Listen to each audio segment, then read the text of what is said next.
হুজুর, আমাদেরকে আজকে একটা গল্প শোনান না, আমরা শুনবো। তাহলে তোমরা শুনতে থাকো রে মনোযোগ সহকারে। আজ এক ফেরিওয়ালার ঘটনা তোমাদেরকে শোনাবো। একটি গ্রামে ছিল রে এক ফেরিওয়ালা। সে ফেরি করে তাহার সংসারকে চালিত করত রে। সেই ফেরিওয়ালা হালাল হারামকে মেনে চলতো রে। তারপরে ওই ফেরিওয়ালা একদিন ফেরি করতে গ্রামে বাহির হইলেন রে। ফেরি করতে করতে এক বিল্ডিং ওয়ালা বাড়ির সামনে গিয়ে দাঁড়াইয়া পড়লেন। সেই ফেরিওয়ালা এদিক ওদিক তাকাইয়া দেখেন রে, একটা মানুষও নাই রে।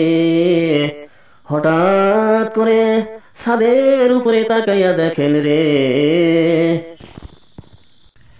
এক সুন্দরী বধূ ফেরিওয়ালা ফেরিওয়ালা ভাই বলে তাকে ডাকতেছেন রে। তারপরে ওই ফেরিওয়ালা ভাই ওই বধূকে ডাক দিয়া বললেন, ও আমার বোন রে, তুমি নিচে নেমে আসো রে। তারপরে ওই বধূ ফেরিওয়ালাকে ডাক দিয়ে বললেন, ও আমার ভাইয়া রে, তুমি আমার জন্য কয়টা শাড়ি নিয়ে আসো রে। তারপরে ওই ফেরিওয়ালা কোনো কুল না পেয়ে ঘরের ভিতরে কয়টা শাড়ি নিয়ে চলে গেলেন রে।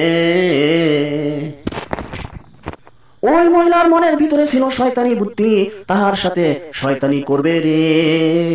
এটাই ছিল তাহার মনের বাসনা কামনা রে। ও আমার শ্রোতা বিন্দু রে, আমার ভিডিওটা এখানেই শেষ করে দিলাম রে। বাকি কাহিনী আমি অন্য ভিডিওতে বলে দিব রে। তার জন্য আপনারা অপেক্ষা করে থাকেন রে।